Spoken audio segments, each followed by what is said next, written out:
Q4 FY26 earnings conference call.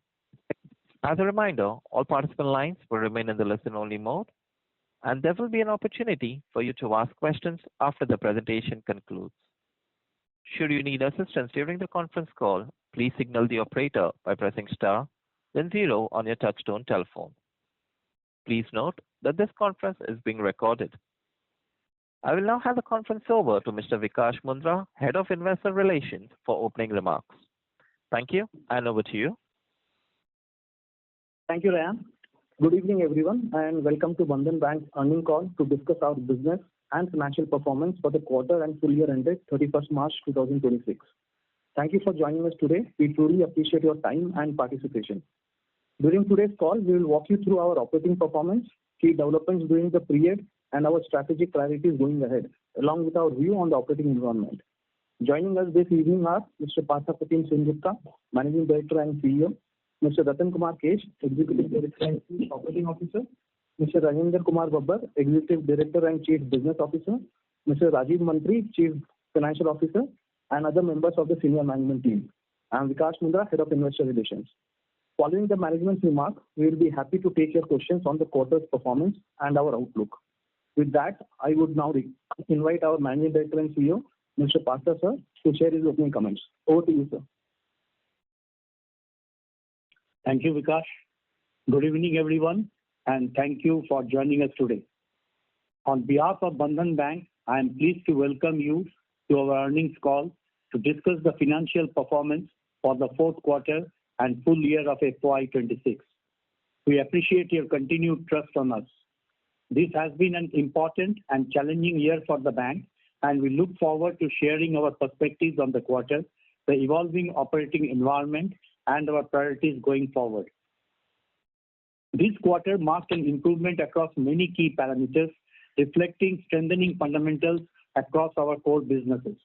We saw encouraging momentum build through the quarter, underpinned by disciplined execution and a sharp focus on balance sheet quality.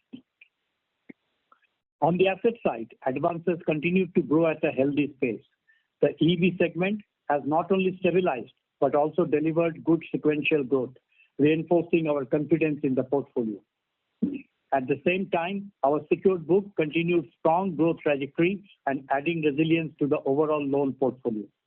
On the liability side, we made meaningful progress in improving the quality and granularity of our deposits.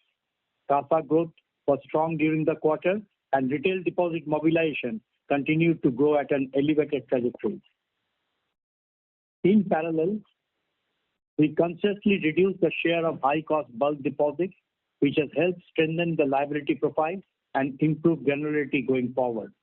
These actions are reflecting in our profitability metrics as well. Margins showed an encouraging upward trend during the quarter, supported by the sustained reduction in the cost of funds. Fee income also saw a healthy pickup, led by the strong growth in recurring and predictable streams such as processing fees and third-party products income, further enhancing the stability of our revenue profile. Asset quality trends during the quarter were constructive. We saw not only a decline in slippages on a sequential basis, but also a meaningful improvement across SMA buckets. This reflects improving portfolio behavior and the effectiveness of our early warning and monitoring mechanisms and improved collection efficiency. While the progress this quarter has been encouraging, we remain clear on the areas where we are sharpening our focus further. Granular deposit growth, including CASA, continues to be a key priority, and we are intensifying efforts to deepen customer engagement, create digital journeys, and enhance product propositions to further strengthen our liability franchise. Operating expenses were elevated during the quarter due to some non-recurring items, and we remain focused on driving tighter cost discipline and improving operating leverage over the coming periods. Additionally, even as slippages and SMA trends improve, we continue to place strong emphasis on recovery efforts, limiting incremental stress, and moving steadily towards our medium-term credit cost aspirations. This remains a core area of management focus. Overall, the quarter reflects improving fundamentals, strengthening business momentum, and continued balance sheet resilience. We believe the actions we are taking today will position the bank well for sustainable, profitable growth over the medium term. While my colleague and CFO, Mr. Rajeev Mantri, will shortly walk you through the financials in detail, I would like to highlight a few key performance indicators from the fourth quarter of FY26. At the end of FY26, our gross advances stood close to rupees 1.54 lakh crore, delivering a healthy 13% YOY growth. Deposit balances scaled up to 1.66 lakh crore, supported by strong traction in retail and CASA deposits, reflecting our strategy of strengthening the quality and sustainability of our liabilities. Retail term deposits continue to scale up at a strong pace, recording growth of over 30% YOY, reflecting growing customer confidence and the effectiveness of our branch-centric distribution strategy. CASA balances strengthened sequentially and now account for 29% of total deposits. Consequently, the overall retail deposit composition, including CASA and retail term deposits, improved further to 74%, reinforcing the stability and granularity of our deposit base. Our focus on optimizing the composition of the loan book continued, with the share of secured lending remaining largely stable over the quarter. The pace of growth of secured book over the last year has been strong, enabling us to achieve our targeted portfolio alignment earlier than planned. We expect to sustain the current mix in the near to medium term with gradual increase. The quarter saw healthy margin expansion, with NIMs improving sequentially to 6.2% as funding costs softened. Credit costs continued their downward trajectory and asset quality metrics strengthened, with gross and net NPA at 3.3% and 1% respectively, and provision coverage at 85%, including technical write-offs. For Q4 26, our net total income stood at 3,566 crore, while our operating profit was 1,441 crore. I'm pleased to inform the bank reported a PAT of rupees 534 crore for the quarter, depicting a growth of 68% YOY. Our capital position remains robust. The capital adequacy ratio improved and stands at 18% and Tier 1 capital at 17.3%. This provides ample headroom to support the future growth. We also continue to expand our distribution footprint, taking the branch network to 1,955 branches. During the year, apart from adding new branches, we have upgraded most of our housing finance centers to full-fledged banking branches, and some of them also got merged with the existing branches. Further, we also have 4,400 EEB banking units spread across the country. This expansion and reach enhances and further strengthens our ability to serve customers more effectively. Furthermore, I am pleased to inform you that the Board of Directors has recommended a dividend of rupees 1.50 per share, subject to the approval of the shareholders at the forthcoming annual general meeting. To conclude, the performance this quarter reflects the tangible progress we have made across growth, profitability, asset quality, and balance sheet strength. The improvement we are seeing is broad-based and driven by a clear strategic direction, disciplined execution, and a sustained focus on building a resilient and sustainable franchise.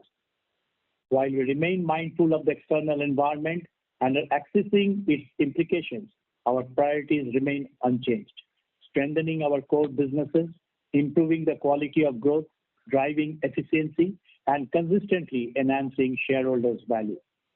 With a strong capital position, improving fundamentals, and a clear roadmap ahead, we believe Bandhan Bank is well positioned to deliver steady and sustainable performance going forward. With that, I would now like to hand over the call to our Chief Financial Officer, Sri Rajeev Mantri, who will take you through the financial performance in greater detail. After that, we'll be happy to take your questions. Thank you. Thank you, Pata sir, and a warm welcome to everyone on the call. We'll begin by reviewing the bank's operating performance for the quarter. I will briefly cover the key financial highlights. Along with it, we'll also discuss our business progress over the period. We'll start with the advances portfolio, where the development this quarter underscores the steady headway we are making in repositioning and strengthening the balance sheet. As of 31st March 2026, the loan book stood at rupees 1.54 lakh crores, delivering 13% year-on-year growth and a healthy 6% sequential expansion, supported by momentum across all major businesses. The EEB portfolio at rupees 53,906 crores remains lower on a yearly comparison, which was an industry-wide phenomenon, but it posted a strong sequential growth of 8% during the quarter. Growth in the non-EEB segments remained robust, with the portfolio expanding 25% year-on-year. This book represents close to two-thirds of total advances, reflecting continued progress in portfolio diversification. Within this, retail assets recorded strong growth of 46% year-on-year, driven largely by secured products such as commercial vehicles, construction equipment, auto loans, and gold loans. Wholesale banking also delivered solid expansion of 33% year-on-year, aided by deeper client engagement and disciplined execution. Secured book grew 25% year-on-year and now forms nearly 56% of the overall portfolio, supporting further improvement in the asset quality and risk resilience. Overall, the advanced mix is more balanced and deconcentrated, with no single segment dominating the book. EEB group lending accounts for 23% of advances, small business and agri loans at 12%, wholesale banking 31%, housing 23%, and retail loans nearly 11% of total advances. Turning to liabilities, the total deposits stood at rupees 1.66 lakh crore as of 31st March 2026, reflecting a 10% increase over last year and a sequential growth of 6% compared to the previous quarter, which was broadly tracking the expansion in advances. Growth was consciously moderated as we focus on strengthening retail-led deposits without tapping incremental bulk funding. A key highlight has been the continued moderation of bulk deposits, which declined 7% year-on-year. Share of bulk deposits now stands at about 26% of total deposits, down from 31% last year, reflecting a clear and deliberate move away from higher cost, less stable funding sources towards a more resilient and granular liability structure. Within our bulk deposit base, it is also important to highlight that around 89% of these deposits are non-callable in nature. This provides meaningful visibility and stability to our funding profile. Our retail deposit franchise continues to scale well. Retail balances, including CASA and retail term deposits, grew 18% year-on-year. Retail term deposits in particular showed strong traction with 30% year-on-year growth, underscoring customer confidence and deeper engagement with the franchise. On CASA, balances increased to rupees 48,752 crores, delivering strong 14.1% sequential growth, driven largely by a sharp pickup in the current accounts. Savings balances also moved up 7% during the quarter. As a result, the CASA ratio improved to 29.3%, up by nearly 200 basis points quarter-on-quarter.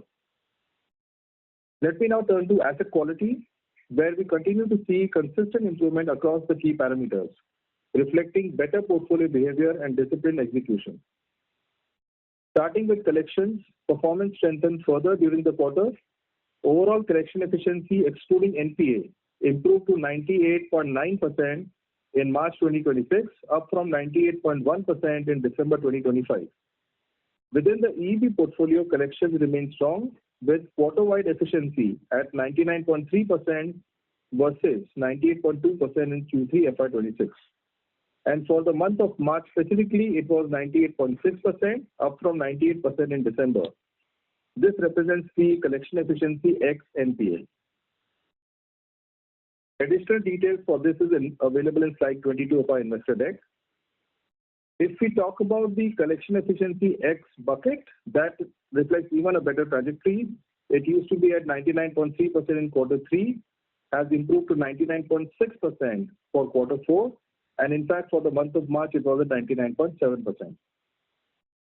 Improvements are equally evident in slippage trends. Gross slippages at the bank level declined sharply to rupees 1028 crores in Q4, compared to rupees 1,314 crore in the previous quarter. This moderation was largely driven by the EV segment, where slippages reduced meaningfully to rupees 690 crores compared to rupees 942 crores in Q3 FY26. At the same time, recoveries and upgrades improved sequentially, though marginally, taking the total to rupees 360 crores during the quarter. Early delinquency indicators are also moving in the right direction. In the EV book, the 0 to 90 DPD pool declined to about 3% of advances, down from 4.6% in the prior quarter, with the sharpest reduction seen in the SMA 0 category. Please refer slide 23 of the investor deck for more details. As a result of these trends, inherent asset quality metrics strengthened further. Gross NPLs remained stable at 3.3%, while net NPLs improved to 1%. Credit cost moderated to 2% for the quarter compared to 3.3% in Q3 and stood at 3% for the full year of FY26. Provisioning coverage remains comfortable with PCR at 71.1%, which rises to 74.2% if we include the provisions against security receipts, and it rises to 84.9% when adjusted for technical write-offs, which means including technical write-offs. With that, I move on to the financial performance for the quarter. Beginning with net interest income for the quarter stood at rupees 2,796 crores, reflecting a 1.4% year-on-year growth and a 4% sequential increase. This was accompanied by strong expansion in margins, with NIMs improving to 6.2%, up from 5.9% in Q3. The margin uplift was primarily driven by nearly 23 basis points quarter-on-quarter reduction in deposit costs, along with a 14 basis points improvement in advances yields. Turning to other income, performance was encouraging with growth of 10% year-on-year and sharp 12% increase over the previous quarter. Within this, the third-party products distribution income rose significantly by 34% year-on-year, reflecting improved branch-level penetration and stronger cross-sell execution. Processing fee income also rebounded, supported by higher disbursement volumes, especially within the EEB portfolio. Moving to expenses, the operating cost for the quarter came in at rupees 2,125 crores, representing a 10% increase sequentially. This was largely attributable to non-recurring items, namely PSLC-related costs and technology expenditures. On a full-year basis, however, operating cost growth remained well contained at 9% year-on-year, while the OPEX to average assets ratio rose to 4.4% for the quarter due to these two non-recurring items. For the full year FY26, the ratio remained within our guided level and was at around 4%. Consequently, operating profit for Q4 stood at rupees 1,441 crores. After accounting for provision and taxes, the net profit for Q4 was rupees 534 crores, representing a 68% increase over the same period last year and 159% increase over the previous quarter. Return metrics for the quarter also strengthened, with return on assets for the quarter was at 1.1% and the return on equity was at 9%, reflecting improved operating efficiency underlying profitability. Briefly turning to the full year performance, NII for FY26 stood at rupees 10,830 crores, decline of 5.8% year-on-year on account of moderation in NIM led by continued expansion of secured book and impact of the repo rate cut. Operating profit stood at rupees 5,855 crores, reflecting resilience in core earnings. NIM, OPEX to assets and credit costs for FY26 were 6.1%, 4% and 3% respectively. Higher credit cost was on account of pressure on the EV book, industry-wide phenomenon that we saw play out during the year. Net profit for the full year FY26 was rupees 1,224 crore, resulting in an annualized ROA of 0.6% and ROE of 5%. To summarize, the quarter reflects steady progress across growth, asset quality, margins, and balance sheet resilience. Our actions over the past few quarters are translating into more stable portfolio, improving profitability while staying disciplined on risk and costs. We remain focused on sustainable growth, strengthening the liability franchise, and further improving the return metrics. With that, I'll now hand it back to the moderator, and we'll be happy to take your questions. Thank you. Ladies and gentlemen, we will now begin the question and answer session. Anyone who wishes to ask a question may press star and one on their touchtone telephone. If you wish to remove yourself from the question queue, you may press star and two. Participants are requested to use their handsets while asking a question. Ladies and gentlemen, we will wait for a moment while the question queue assembles. We take the first question from the line of Byron Engineer from CLSA. Please go ahead. Yeah, hi team. Congrats on the quarter. Am I audible? Yes. Hi, Piran. Yes, yes. Yeah, hi. Yeah, good evening. So just first question is, what led to the strong average car growth this quarter, doubled? Just Yeah. So time goes etc.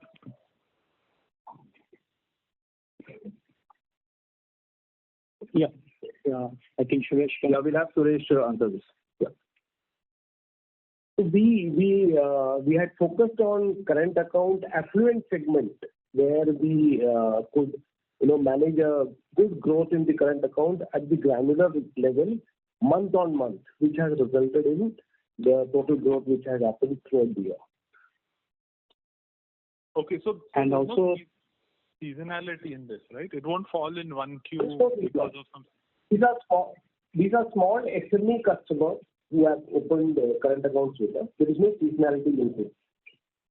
And our task department has also continued to grow deposits from the various trusts. That has also added. So Piran, the result of all the business initiatives and efforts, right, geared towards improving the current accounts. So, and is there any particular target car ratio that we have in mind?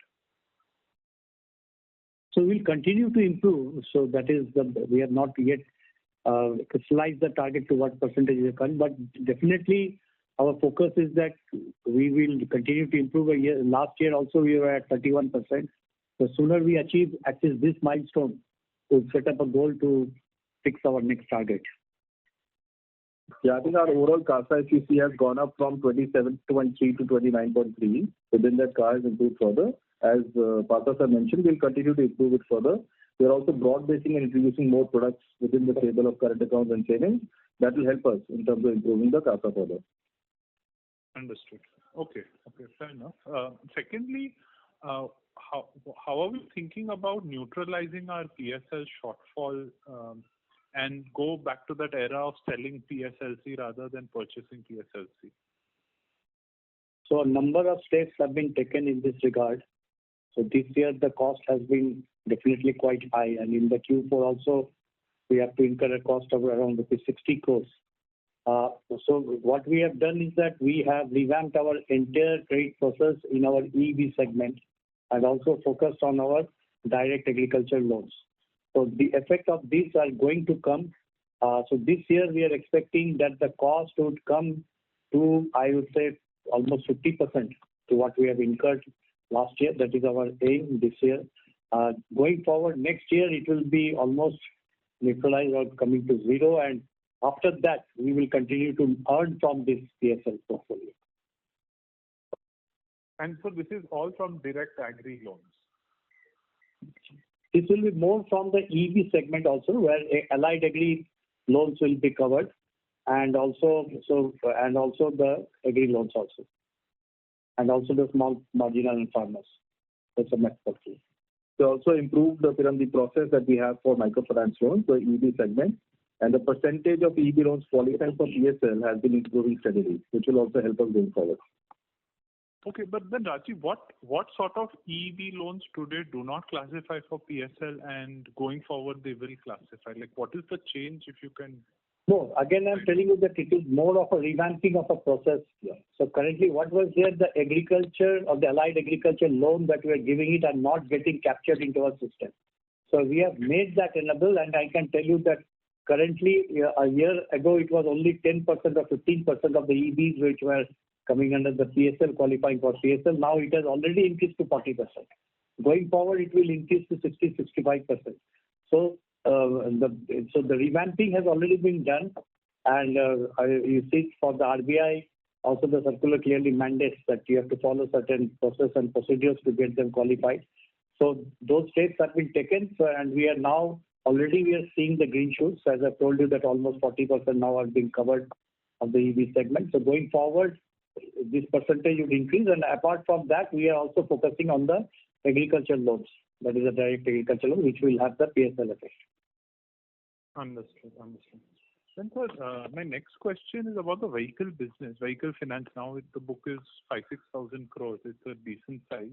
Can you talk a bit about it? How much? Firstly, who's our typical customer who comes to us? Secondly, how much of the cross-sell happens to own deposit customers versus open market? And is this entirely car loans or is it two-wheeler, CV, etc. also? Oh, yeah. So Hirar will be answering. He is our retail head. Yeah. Hi. So this is like to answer your first question, the vehicle loans includes two-wheeler as well as car loans. The majority of this customer segment is salaried and self-employed mix, but the majorly it is a salaried segment. When it comes to other vehicle finance which you talked about, is commercial vehicle and construction equipment. There our major focus currently is on a strategic and super strategic customer. And some portions, about 9-10% of our customers are retail who are holding the fleet of less than 10 vehicles. Okay. And about the cross-selling, so currently about almost 20% of our volume comes from our own customer, which we call it existing branch customer. So that is about 20%. Okay, so just broadly, what is the mix of loans between CV, PV, two-wheelers? Okay, so about 3,000 crore is commercial vehicle, about 1,700 crore is construction equipment, about 1,800 crore is car loans, and about 900 crore is two-wheeler loans. Okay, this is perfect. Yeah, that's it from my end. Thanks and wish you all the best. Thank you. Thank you. Ladies and gentlemen, a reminder, if you wish to ask a question, please press star and 1. We take the next question from the line of Z1 Gao from Concall. Please go ahead. Hey, thank you for the opportunity. Just on the operating expenses, you mentioned there are some one-off factors. Do you mind give some color on quantifying those, please? There is some disturbance. Can you just repeat a little bit? Yeah, Zijuan, could you repeat the question? Yeah, am I audible now? The voice is breaking. Am I audible? Yeah, it's better now. Okay. On the operating expenses, you mentioned there are one-off factors. Do you mind quantifying those one-off factors and the nature of it? Yeah, so I think during the quarter, we had a couple of items which actually do not appear to be recurring. So one is the PSLC cost, the Priority Sector Lending Certificate cost, which, as we said, that we have taken actions that this should get reduced. So during the quarter, we had roughly around 60 crores of increase that came through because of the PSLC cost. Apart from that, we had an increase in the IT expenses also, which was also amounting to a similar level of around 60 crores. Within this, there are a number of items which were more timing related issues, and therefore we don't expect that to get repeated immediately. These two, I think, are a couple of key recurring items which came through during the quarter, roughly amounting to about 120 crores. Got it. Thanks. And then the next question is, how should we think about, I know the macro is uncertain, but assuming a kind of relatively stable environment, how should we think about ROA for FY27? I think the audio wasn't very clear. We couldn't understand the question. The voice is breaking actually. If you can speak a little bit slowly, I think it will be better. Oh, sorry. Yeah. Any thoughts on FY27 ROA? On the ROA? Yeah, so I think ROA, okay. So ROA, we saw improvement from 0.4% in Q3 to a 1% in 1.1% in Q4. And the reason for this is, one is we have seen improvement in the income. As we had highlighted, the cost of deposits had come down, and also the other income has seen an improvement. Apart from this, we have seen a reduction in the slippages, which led to a reduction in the provisioning or the credit cost. And these factors, despite a bit of a partial offset through increase in expenses, overall we still saw the overall profitability improve sequentially. And going forward, as we have been guiding the market, we will be working towards seeing how we can gradually keep on improving the ROA towards the guided level of between 1.6 to 1.7% ROA by the exit of FY27, give or take 10 basis points. So we intend to make sequential improvement towards that, aided by multiple factors and also further sort of improvement in cost of funds that we envisage. Yeah. So just to give more clarity on it, one of the major factors is that we could reduce our credit cost. So 2%, number one. Number two is that NIM has increased, as you've seen, to 6.2%. And these are the two major factors. And definitely the other income has also gone up. This is the third one. And the fourth is that despite an increase in the operating costs, the operating costs have increased. So this trajectory of 1.1 has been maintained. Got it. Thank you so much. Thank you. Ladies and gentlemen, a reminder, if you wish to ask a question, please press star and one. We take the next question from the line of Jayant Kharote from Axis Capital. Please go ahead. Thank you for the opportunity. So first question is on the month of April now that elections are almost closing in tomorrow. Anything that we should, I think this time we didn't have any interruption, so to say, from collections. So fair to say this collection trends would have held up in through the events of April as well?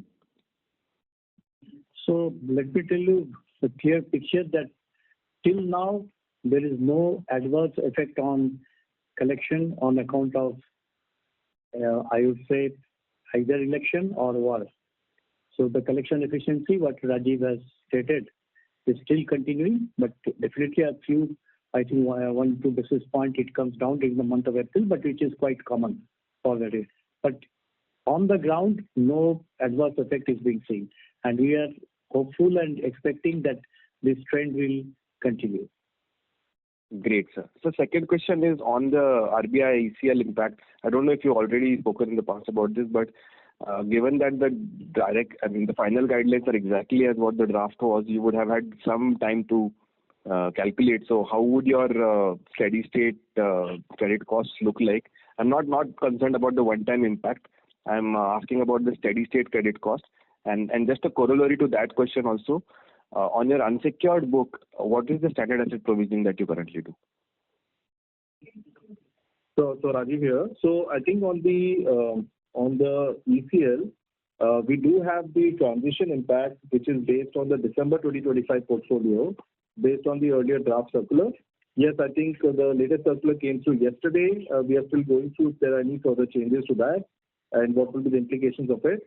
But based on the earlier draft circular and December 2025 portfolio, the transition impact we expect is to be roughly around 1,250 crores, which, as we are allowed to transition it or spread it over 5 years, would translate to about a 250 crores per year impact. Given the latest circular talks about this can be passed through the retained earnings or capital reserves, they expect roughly 16 to 17 basis points of impact on the CRAR every year for those 5 years.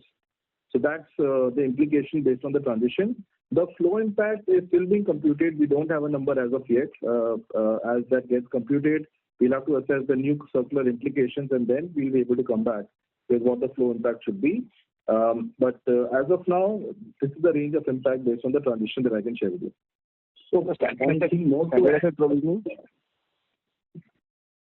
Standard asset provision. Yeah. On the standard asset provision, we basically on the unsecured portfolio, which is, let's say, microfinance, which is the largest one. So currently we are having around 1,072 crores provisions on all standard assets. So that entails actually that includes two additional provision. One is that of all the standard assets, we take an additional of 0.75%. And also we have got an additional provision of around 136 crores. So with this, I think 1,072 provisions are already there in our books. So our impact on the ECL going forward, the floor is 5% in most of the cases, excepting some where the floor is a little bit less. But since we are already continuing to make 1% additional provision on the standard assets, which is 75 basis point higher than what is now required as per the IRAC norms for the day. So impact may be that will be 4% on the March value for the day, but I think that going forward, the way we are managing our assets, if we can manage our SMA1 and SMA2 books much more prudently, this requirement will not have that much of effect on our credit cost. And I think if I can translate these to percentages, for EV, the requirement is 0.25%. We maintain 1%, which is 75 basis points higher, like Partha mentioned. On personal loans and on ABG, it's around 0.4%, in line with the RF requirements. So just to rehash everything, EEB you're already maintaining 1%. Non-EEB unsecured is the only person where you have to go from 40 bps to 1%. That's correct. That's correct. Great. Thank you, sir, and congrats once again. Thank you. Thank you. We take the next question from the line of Ankit Biyani from Nomura. Please go ahead. Yeah, hi. Thank you for the opportunity. I wanted to know that what proportion of your deposits would be government related, and the second question is how should one think of the margin trajectory from here on? Should we see improvement or a 4Q? Generally, 4Q is a seasonally strong quarter, so can we see some moderation from here? Government. Yeah, Suresh, our head branch banking, is answering this. So our government deposits on the CASA side, you see the gross slippages has also reduced from 942 to 690. So the trend is still continuing. So we are quite hopeful. Yeah, I think this is an important point. The overall DPD pool also, we have seen an improvement. The EB DPD pool has come down from 4.6% to 3.1% across SMA 0, 1 and 2, with the biggest reduction in SMA 0. And that will also help us in terms of explaining the slippage for the next quarter at similar levels. Okay. And any growth outlook on the deposit and loan growth front? As I remember earlier, we had guided that deposits will continue to grow faster than advances, but currently we are lagging. So how do you think the deposit environment panning out, and what would be our guidance? Because given our balance sheet, we are still running at a lower rate versus the industry loan growth. What would be our outlook for FY27-28 for loan and deposit growth? So our guidance remains the same. We are practically aiming a growth of around 14-15% in the credit. And the endeavor would be to have a better deposit growth rate. But yes, a challenging factor is that the entire industry has now reversed. If you look at from November onwards, the incremental credit growth is more than the incremental deposits growth. So we have to also look into the industry scenario accordingly also. But definitely the credit, whatever the guidance are about there, so it will continue. Also to highlight on our credit growth, while the overall number is around 13%, if we exclude EV, I think the non-EV book has grown to almost 25%. And we know that the EV has gone through a cycle, year on year it's been a contraction. We have been able to reduce the contraction to only about 5% year on year compared to the industry, which actually has been contracting much larger. So therefore, actually in EV, our market share has improved even further during this last 1 year as well. So, our numbers are not exactly comparable with the peer group because of a little larger portion of microfinance that we have in our books. And on the deposits front, we have consistently shown higher deposit growth than advances. But this time, as we mentioned, consciously we have reduced the bulk deposit share. And if we exclude the bulk deposit, our retail deposits have grown by almost 17.8 or roughly 18%, which shows a very healthy growth rate. Sure. And on the deposit market front, are we seeing any competition, intense competition there, or is there a chance of TD rates rising across the banking sector, term deposits rising across the banking sector? I think the deposit competition is definitely intense. We did see in the month of March itself the deposit rates go up quite significantly, being offered by the competition. And therefore, we have been focusing on improving the structural granular retail deposits, and that's where the focus has been. And we want to remain steady on that particular strategy. And therefore, we took a call to not grow the bulk deposits significantly during the Q4. And that should help us going forward in terms of optimizing our cost of funds. Oh, sure. Thank you. And lastly, what would be your average LCR for the quarter? Our period end LCR was around 131%. Average LCR, I think, would have been range bound between 130 to 140. 148. Okay. So basically, our margins might have been supported by some, liquidity LCR coming down as well, because as far as I remember, 1Q we had a LCR of around about 200 odd %. So that has come down gradually to 130 odd %, right? Yeah, it's a result of the bulk deposits coming down, which is helping us on the LCR also. Okay. Yeah, sure. So thank you for answering my question. Thank you. We take the next question from the line of Anand Dama from MK Global. Please go ahead. Yeah, so thank you for the opportunity. So one question that I had was, on your credit costs. So this year, should we expect a credit cost somewhere about 1.5, 1.6%? Now that the BEV stress obviously is easing out, and I think the ECL impact will be largely taken through the balance sheet. So is that a fair assumption in terms of credit costs for FY27?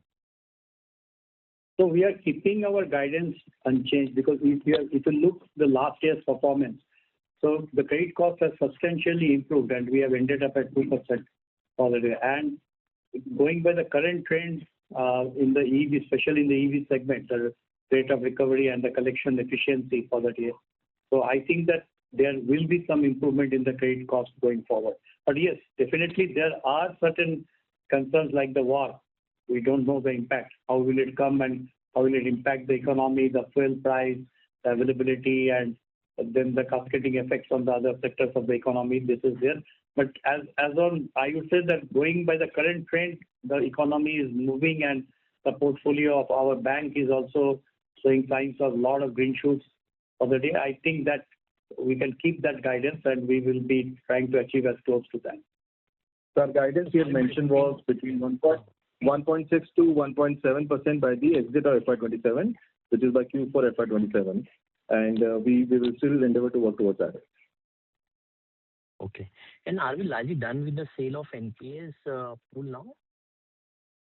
So it is an option. You see, it is a part of the NPA management. The option is neither closed nor we are following it also. So we have not yet crystallized our thing. So this is some opportunities we will be looking. If we get some good prices of our books, we may prepone the cash flow. That's the only thing. That's the only advantage happens in a, as you said. So it is something as a part of management. It is till now I can say that we are not crystallized on that, but at the same time the options are available. I think the two other factors, the EBA, the slippages have come down, the collection efficiency has picked up. The ARC sale that we did in Q3, prior to that we did 3 years ago. So it's not something that will be done every quarter, but as Partha sir mentioned, this is an option that is available for the bank. And we will look at it whenever we need to do any kind of an NPA management, but there are no immediate plans as of now. And so lastly, in FY27, with that the credit costs will come down, should we expect an ROA above 1%? So we have started the trajectory, that much we can say. So you see that from 0.2% in September, we improved to 0.4 in December and now 1.1. The endeavor is there. We have not yet changed the guidance for the day, and going by whatever the green shoots we are happy to seeing in the EV segment, if that continues, and we are also focusing on the other income front, especially in the wholesale segment. So with all these things and the other income, by reducing the operating costs on account of cases, the steps that we have taken for the day, I think that we will try to achieve as near to that. That's much I can say. Definitely a challenge, but we are not changing the guidance as of now. Just to reiterate, the guidance we had said was 1.6 to 1.8% of ROA by the exit of FY27, which is Q4 FY27, give or take 10 basis points. So we will work towards meeting those numbers. Sure. That's very helpful, sir. Thanks a lot. Thank you. We take the next question from the line of Nitin Agarwal from Motilal Oswal Financial Services Limited. Please go ahead. Yeah. Hi. Hi, Nitin. Yes, we can hear you. Yeah. Hi. Good evening, everyone, and congrats on a good quarter. A few questions I have. Firstly, on the NII growth itself, if I see NII growth this quarter is at 4% Q-on-Q growth, and this has come in despite pretty strong advances growth this quarter. Even the previous quarter, we had a decent pickup, and margins have improved in both the quarters. So, any reason why this growth is lacking the advances growth despite such a margin expansion? Let me just tell you, the NII, first of all, the interest income last year was affected due to the repo rate cut.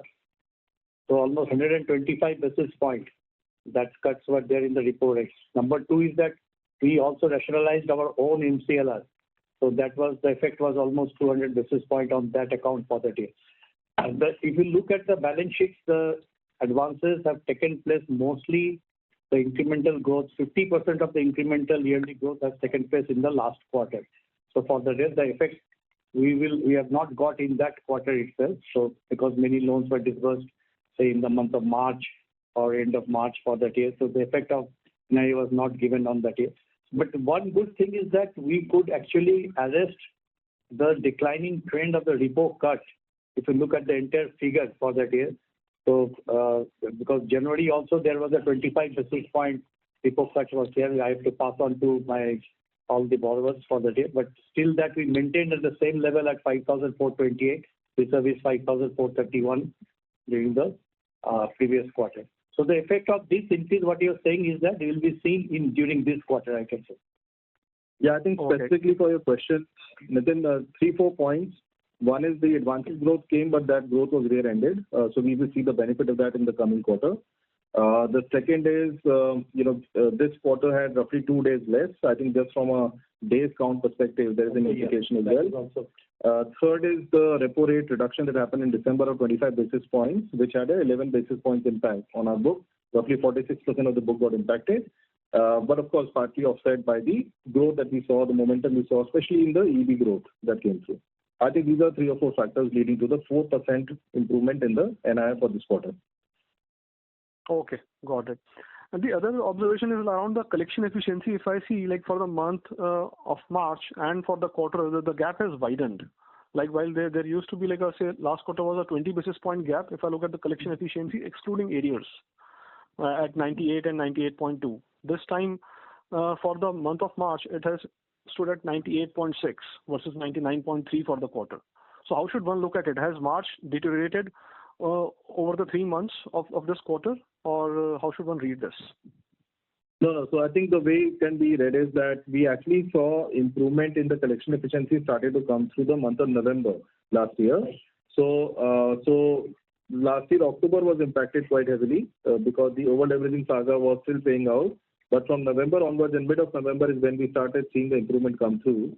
And therefore, I think, we are seeing the difference between the quarter versus the difference between the months to have a difference in the basis points, right?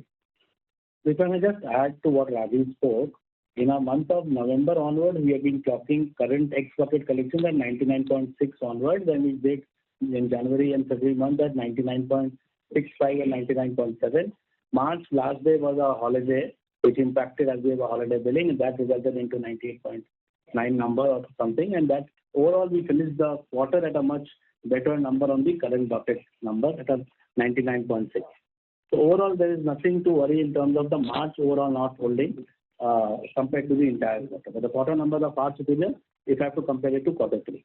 Yeah, because November, December also saw an improved position, and therefore December to March you may not see a big delta, but quarter on quarter you'll see a bigger delta. Still, I think 15 November, the situation was not that much encouraging, but definitely from 15 November onwards, the collection efficiency has improved a lot and steadily being maintained. And that also you can see it as part of your SMA 0 improvement in EB business as across SMA 1 and 2 as well. all the buckets have come down, including the slippage number. That clearly shows from the November month, the progress has been so significant that all the buckets, including the slippages overall, have come down to a substantial amount. Right. And the other question is around the profitability overall, wherein we are indicating 1.6 to 1.8 ROA by Q4 27. So how much of this improvement is hinged around MFI now that the collection efficiency has already improved to on near normalized levels now already? And how much of it is like a further expansion, break-even and recovery in the non-MFI businesses? So can you give some profitability of non-MFI business, therefore, by some split or some color around that to understand this improvement in ROA better? Yeah, so I think 3 or 4 key factors, broad factors. One is the credit cost improvement, as we mentioned, from the current 2% level to 1.6, 1.7. So we do see the credit cost itself to provide further uplift on the ROA. Second is, as Partha sir mentioned, we are focusing on generating higher other income, and this will be the result of further capabilities which are coming in our secured asset businesses, especially wholesale banking. So as these come in, we should be able to see some improvement there. We are also expecting, as disbursements pick up, improvement in the processing fees and the momentum on the third-party products income to continue. So I think other income will be one of the key drivers. We do expect at least about 10 basis points to come through there in the other income. And operating expenses, as we mentioned, like PSLC cost itself, if that reduces, I think we should be able to get some delta from there. So these are the 2 or 3 key factors. The overall business momentum is important, and I think we'll continue to maintain that momentum.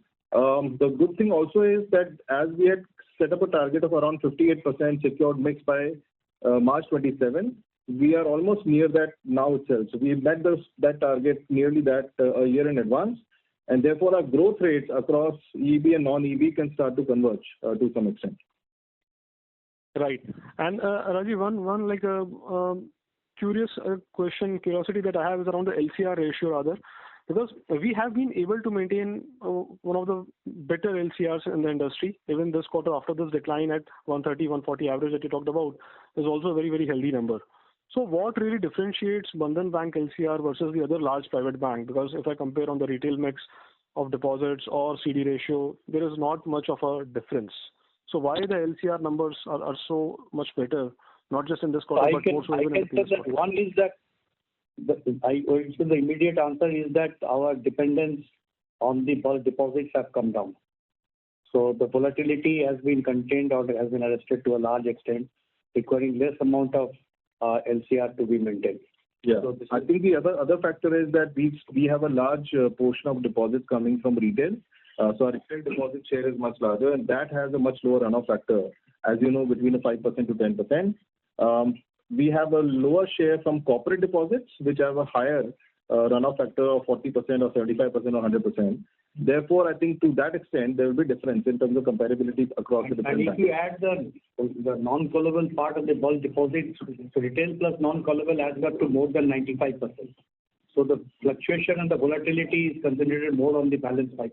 So that dependence has come down, and that has helped us to maintain a better LCR. Got it. Thank you so much. Thanks for all the insights. Thank you. We take the next question from the line of Suhani Goyal from ICICI Securities. Please go ahead. Yeah, hi sir. This is Jay Mundra. So Rajiv, I heard your opening comments on ECL shortfall. And Mr. Mundra, I do apologize to interrupt you there. Your audio is not clear. Could you please use your handset? Yeah, hi. Is this better? Yes. Yeah. Yes. Okay. Yes.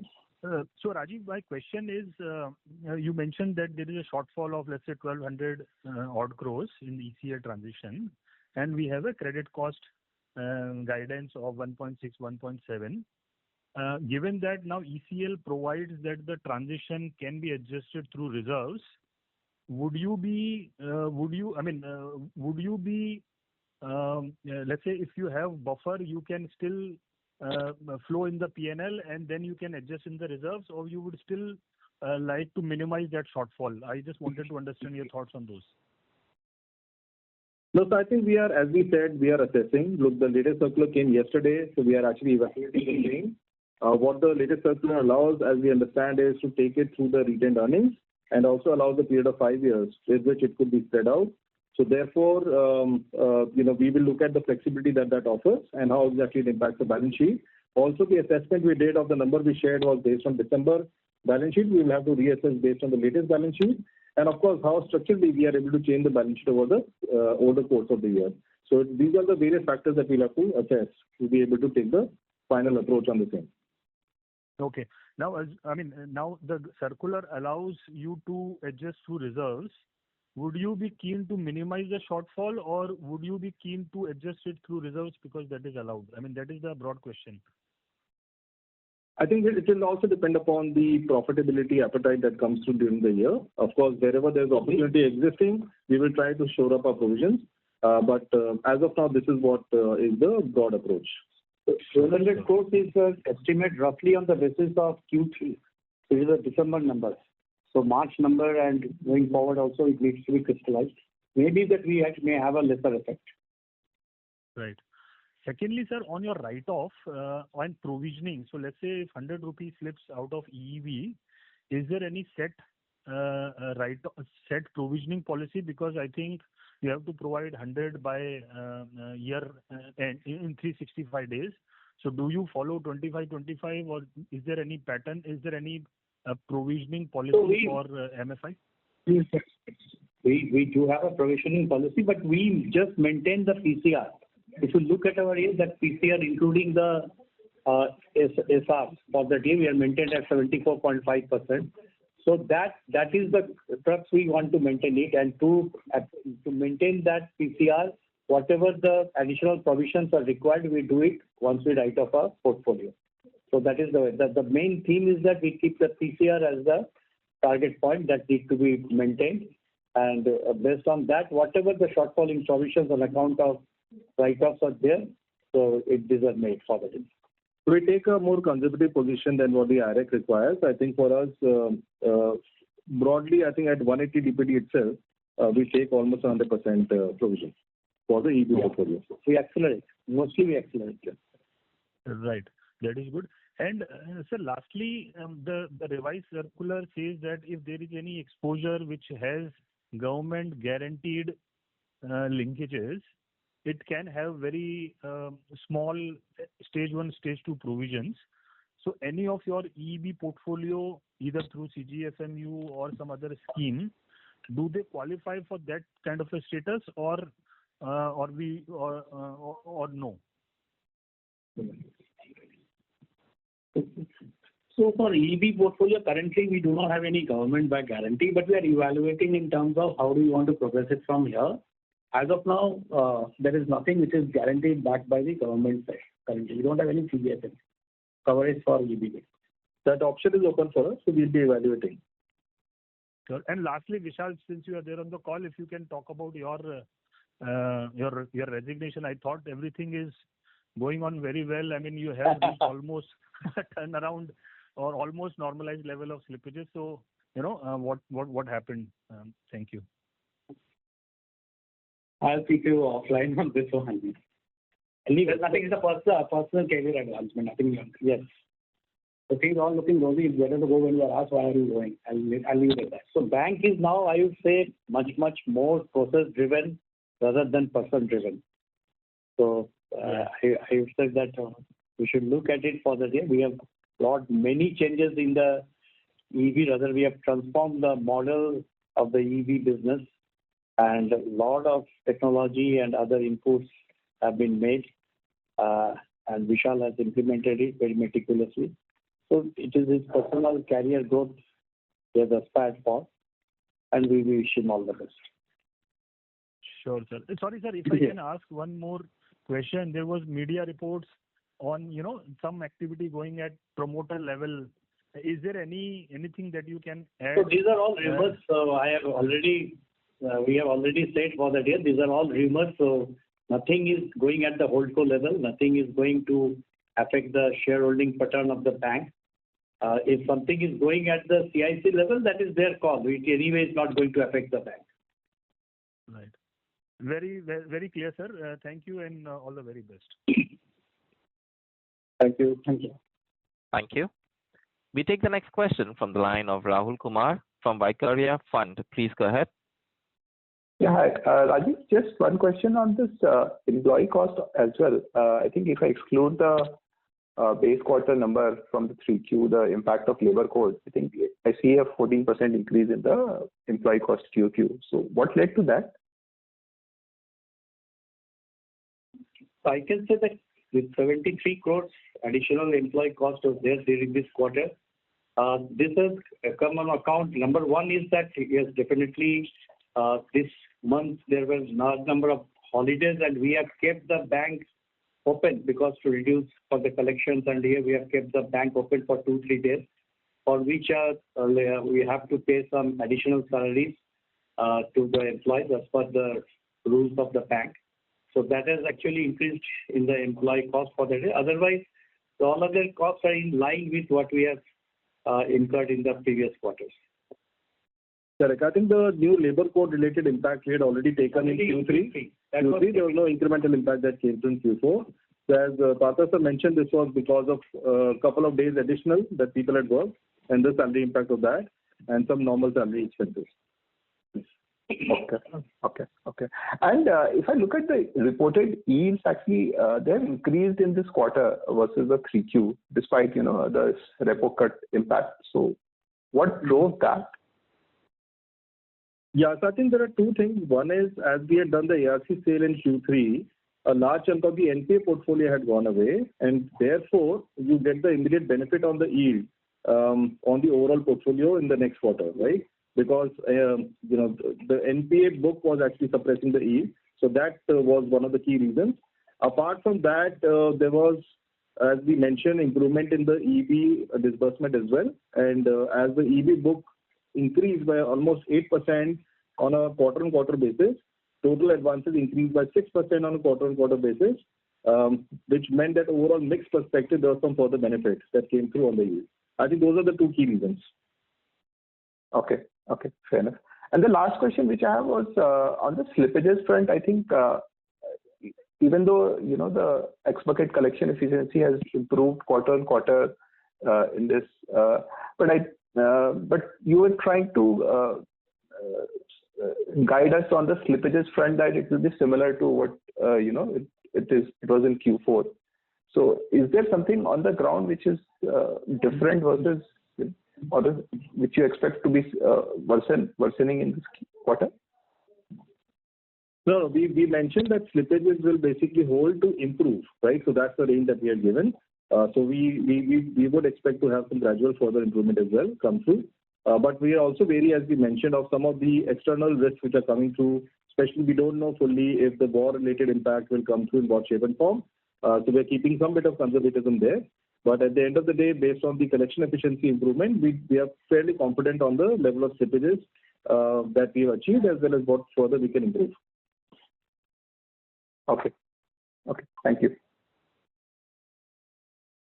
Thank you. Ladies and gentlemen, in the interest of time and fairness to others, we request you to restrict to one question per participant. We take the next question from the line of Iron Engineer from CLSA. Please go ahead. Yeah, hi. Thanks for the follow-up. Just to reconfirm what Partha sir said, MFI slippages were 690 crores this quarter? MFI, yeah. MFI is 690. 690, right? Yeah. Gross slippages. Gross slippages 690. Yeah. And recoveries were 142, so net slippages is 548. Okay. Yeah, that's it from my end. Thank you. Thank you. We take the next question from the line of Jayant Karote from Axis Capital. Please go ahead. Thanks for the follow-up, sir. Sorry, this question has been asked previously.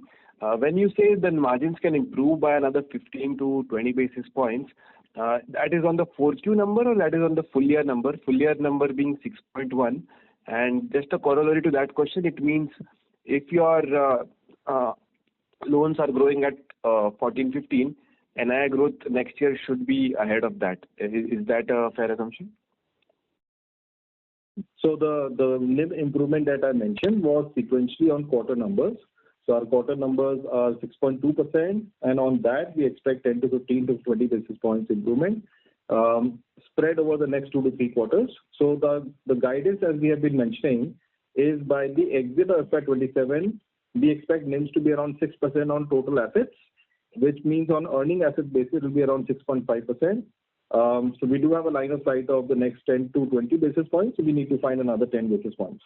So that's the aim that we're working on, of course, on a best effort basis.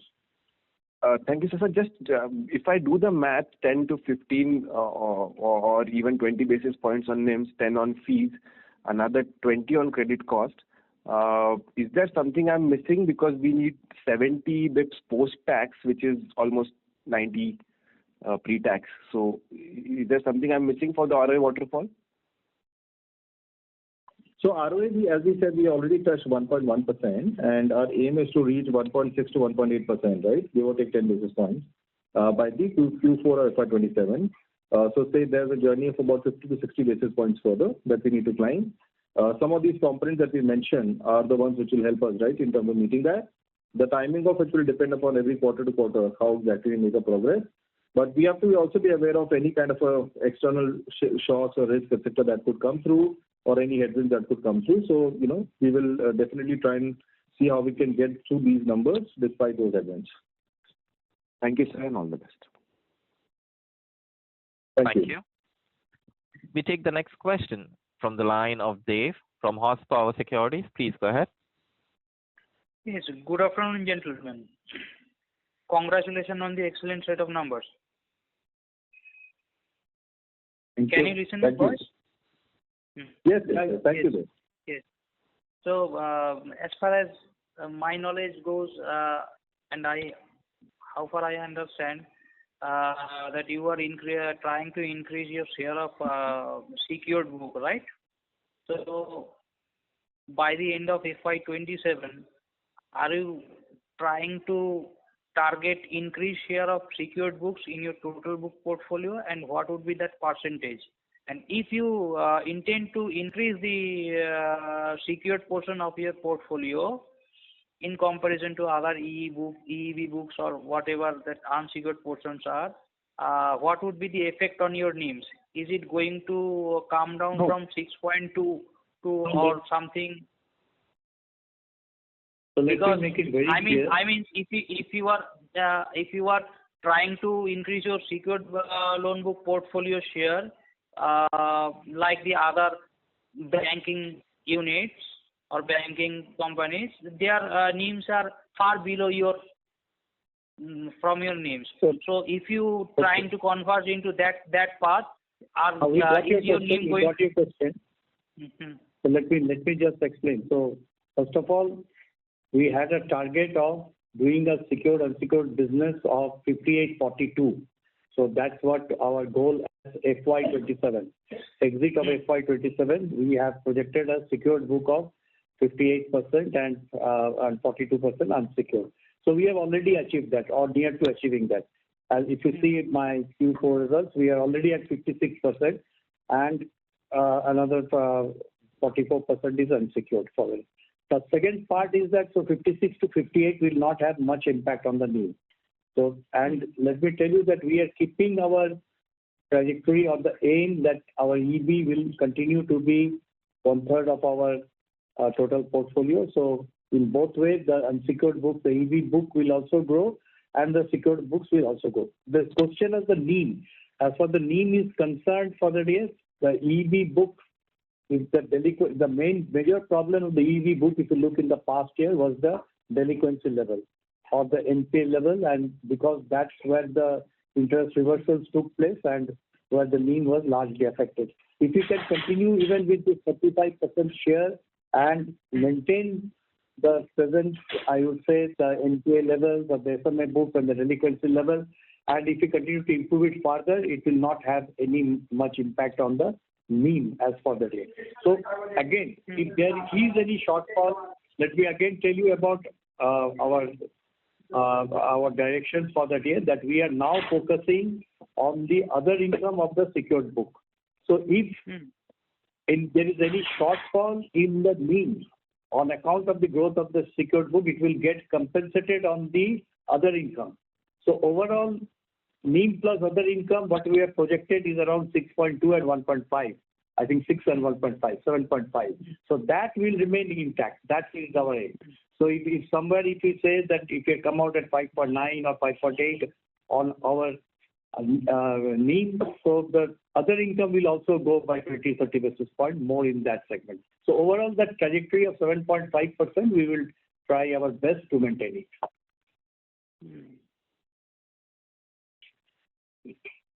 Okay. And for going forward in say within 5 years, do you continue to stick with that proportion of 58%, 42%, or there would be something, I mean, long term, any goal or target that you are continuously pursuing to achieve? Currently, that ratio remains.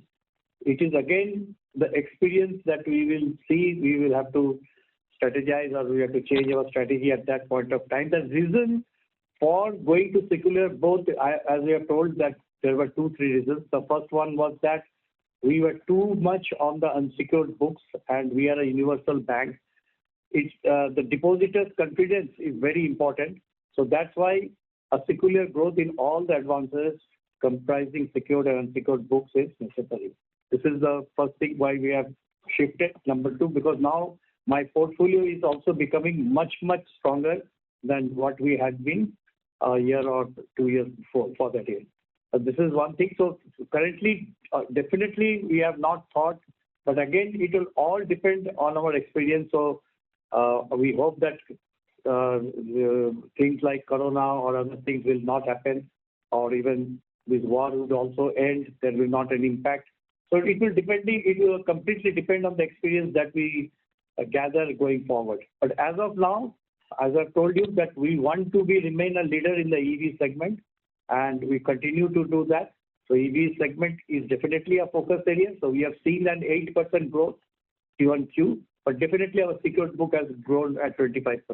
So the focus this year is on the other income part from the secured book, not only on the interest income, and along with a reasonable growth in the EV segment also. Improved credit cost. And with the improved credit cost, yes. And with the improved credit. Thank you. Ladies and gentlemen, we take that as the last question and conclude the question and answer session. I now hand the conference over to the management for their closing comments. Thank you, everyone, for joining, and we hope that you continue to place the trust on our bank. Thank you so much. Thank you. Thank you. On behalf of Bandhan Bank, that concludes this conference call. Thank you for joining us, and you may now disconnect your lines.